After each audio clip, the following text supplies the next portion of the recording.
11 اپریل سال 2022 تخمیناً ساعت 23:40 راننده دوچرخه محرکدار تمغه موتورسیکل به رقم قید دولتی میرزایف بختیار سال تولدش 1985 ساکن پایتخت هنگام حرکت در کوچه خدایدادوف از عهده اداره موتورسیکل نبرآمده در زیرپایه آهنین قسمت را برخورده سپس به افت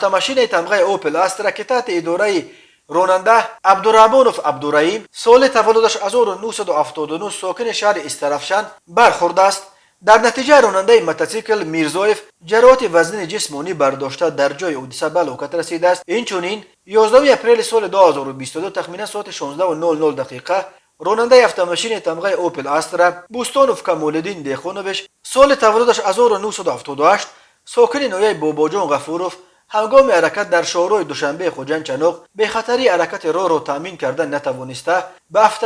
تمغه خوندای پورتر که تحت اداره راننده مولانوف عبدالشکور سال تولدش 1950 ساکن امین نویه قرار داشت برخورده است. در نتیجه مسافر افت تمغه اوپل استرا رحمتوف اویسانم سال تولدش 1985 ساکن نویه در بالا ذکر گردیده جراحت وزن جسمانی برداشته هنگام به بیمارخانه دسترس نمودن در راه به هلاکت رسیده است. اوید به این حادثه تحقیقات ادامه دارد.